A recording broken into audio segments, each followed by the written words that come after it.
بسم اللہ الرحمن الرحیم الحمد للہ رب العالمین والصلاة والسلام علی سید المرسلین وعلی آلہ وصحبہ اجمعین۔ گزشتہ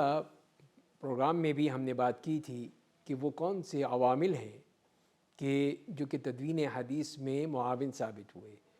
اور صحابہ کرام انتہائی آسانی سے وہ تمام حدیث جمع کر سکے جو نبی کریم صلی اللہ علیہ وسلم نے ارشاد فرمائی تھیں۔ چند عوامل کے بارے میں ہم نے گزشتہ پروگرام میں بات کی تھی۔ آج ہم مزید جو عوامل ہیں ان پر بات کریں گے۔ اس میں پہلی بات تو یہ ہے کہ نبی کریم صلی اللہ علیہ وسلم کا جو طریقہ تکلم تھا وہ انتہائی خوبصورت اور بہت ہی جامع اور مختصر ہوا کرتا تھا۔ آپ کوئی لمبی چوڑی تقریریں نہیں کرتے تھے، نہ ہی کوئی لمبے چوڑے بیانات دیتے تھے۔ جو بھی آپ کی بات ہوتی تھی بہت ہی مختصر ہوتی تھی اور اس کے ساتھ ساتھ پھر آپ اس کو دہرا دیا کرتے تھے۔ اور جیسے کہ بعض حدیث سے معلوم ہوتا ہے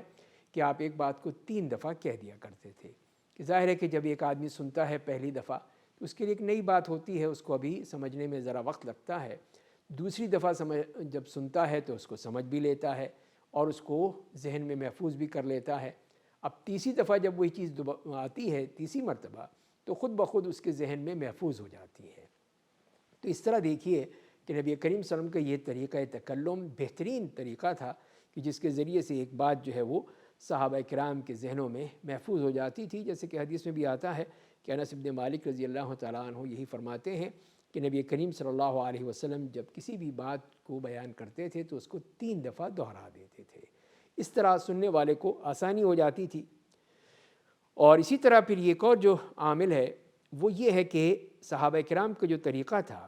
کہ وہ جو بھی احادیث سنتے تھے اس کا مذاکرہ کرتے تھے۔ مذاکرہ سے مراد یہی ہے کہ وہ آپس میں ایک دوسرے کو سنا کر اس کو دہرا لیتے تھے۔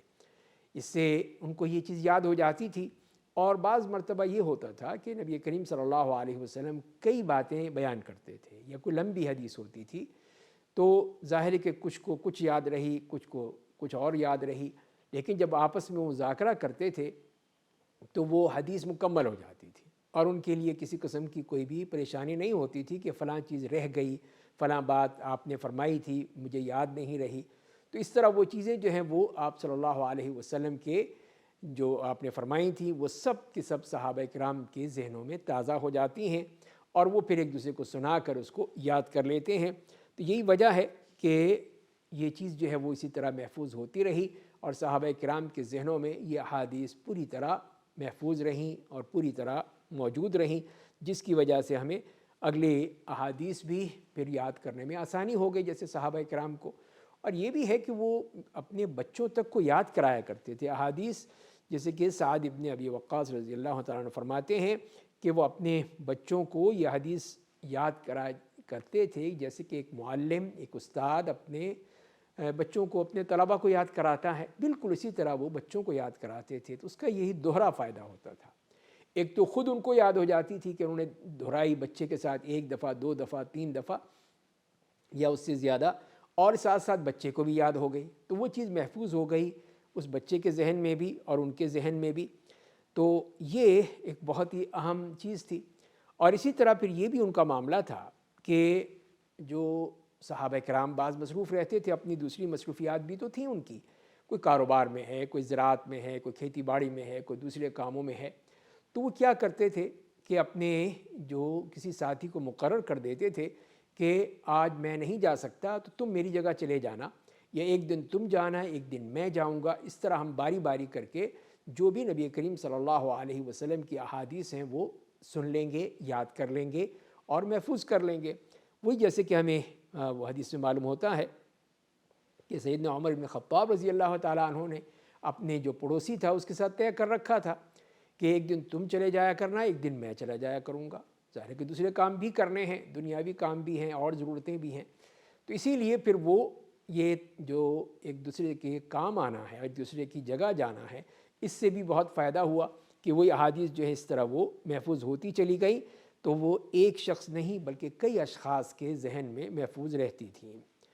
اور پھر ہم یہ بھی دیکھتے ہیں کہ نبی کریم صلی اللہ علیہ وسلم نزول قرآن جو آپ پر ہوا ہے وہ 23 سال لگے ہیں اس میں، اور اس میں پھر مکے میں کی عرصہ اور پھر مدینے کا عرصہ، یہ تمام چیزیں جو ہیں یہ سب اسی بات کی دلیل ہیں کہ نبی کریم صلی اللہ علیہ وسلم نے اس پورے عرصے میں احادیث بیان کی ہیں۔ تو ظاہر ہے کہ جب یہ 13 سال مکے میں اور 10 سال مدینے میں، تو یہ ایک بہت ہی لمبی مدت ہے کہ جس میں صحابہ کرام نے وہ علم حاصل کر لیا، وہ تعلیم، وہ حدیثیں حفظ کر لی جو رسول اللہ صلی اللہ علیہ وسلم نے بیان کی تھی۔ اب بھی اگر آپ دیکھ لیں کہ جیسے کہ ہمارا تعلیمی نظام ہے، اس میں پہلے ابتدائی تعلیم ہوتی ہے، پھر متوسط ہے یعنی سیکنڈری اسکول، یا کل دیکھ لیجئے کہ اس کے 12 سال ہیں، پھر ایم اے ہے، پھر پی ایچ ڈی ہے۔ یہ تمام چیزیں اگر پورا بھی دیکھیں تو وہ اتنی ہی مدت ہو جاتی ہے جتنی آدمی ڈاکٹریٹ کر لیتا ہے، اس میں پہنچ جاتا ہے۔ تو وہی چیز وہ ہے جو کہ صحابہ کرام نے رسول اللہ کے ساتھ گزاری تھی اور اس میں وہ چیز حاصل کر لی۔ اور پھر اسی طرح پھر یہ بھی ہے کہ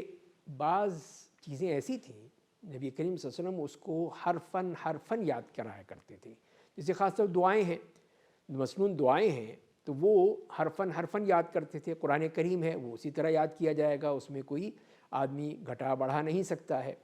اور اسی طرح اور بھی کئی ایسی چیزیں تھیں جو کہ اس طرح یاد کی جاتی تھی، جیسے کہ ایک حدیث میں آتا ہے کہ جو رات کو سونے کی حدیث ہے، حضرت براء ابن عازب کو یاد کرائی تو انہوں نے یہ کہہ دیا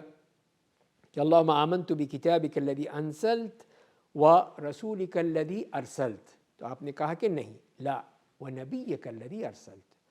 تو نبی کریم صلی اللہ علیہ وسلم کی تصحیح فرمائی کہ نہیں، ایسا نہیں کہو، بلکہ یہ کہو ونبیک الذی ارسلت۔ تو اس طرح پھر اس کی تصحیح بھی ہو گئی۔ اس سے معلوم یہ ہوا کہ آپ ان کی تصحیح فرمایا کرتے تھے کہ ان کی جو اگر کوئی غلط فہمی ہو گئی ہے یا بھول چکے ہیں تو اس کو بھی یاد کر لیں۔ اس سے بھی معلوم ہوا کہ نبی کریم صلی اللہ علیہ وسلم اس بات کا خیال رکھتے تھے کہ جو بات ان کو سکھائی گئی ہے صحابہ کرام کو، وہ اسی طرح ادا کریں تاکہ وہ اسی طرح آگے چلتی چلی جائے۔ اسی طرح ہم دیکھتے ہیں کہ نبی کریم صلی اللہ علیہ وسلم کے پاس وفود آیا کرتے تھے، عرب قبائل کے وفود آئے، اور خاص طور پہ صلح حدیبیہ کے بعد جو وقت ملا ہے فتح مکہ تک، اس میں بہت اس قسم کی سکون اور اطمینان تھا کہ اب جنگ نہیں ہوگی۔ تو صحابہ کرام دیکھتے تھے کہ کتنے ہی وفود آ رہے ہیں، کوئی کسی جگہ سے، کوئی کہیں سے، کوئی کہیں سے، تو آپ ان کو سکھایا کرتے تھے۔ جیسے وفد عبد القیس آیا تو آپ نے ان کو جو اسلام کی جو مختلف اصول ہیں، قواعد ہیں، ضوابط ہیں، وہ آپ نے ان کو سکھائے، اور پھر کہا کہ احفظوہ واخبروہ من وراءکم، کہ یاد کر لو اور سیکھ لو، اور اس کے بعد جو تمہارے پیچھے لوگ ہیں تمہارے قبیلے کے، ان کو بھی جا کے سکھا دو۔ تو اس طرح یہ چیز جو ہے پھیلتی چلی گئی، جو آپ سے سنا انہوں نے تو وہ چیز آگے بڑھتی چلی گئی، پھیلتی چلی گئی، اور پھر وہی علم جو ہے وہاں پہ پھیلتا چلا گیا۔ مالک بن حویرث رضی اللہ تعالیٰ عنہ کی حدیث بھی آتی ہے، اس میں بھی یہی دیکھتے ہیں کہ آپ نے ان سے بھی کہا، یہ جو نوجوان آپ کے پاس آئے تھے، آپ کے پاس ٹھہرے تھے، کہ وہ بھی اس کو سیکھ لیں اور اس کے بعد جا کے اپنے جو لوگ ہیں ان کو سکھائیں۔ تو یہ وہ کچھ عوامل مزید میں نے بتائے ہیں، مزید ہم اگلے پروگرام میں بیان کریں گے، تو اس کو آدمی نوٹ کر لے، دیکھ لے کہ یہ عوامل ہیں جس کے ذریعے سے تدوین کتنی آسان ہو گئی۔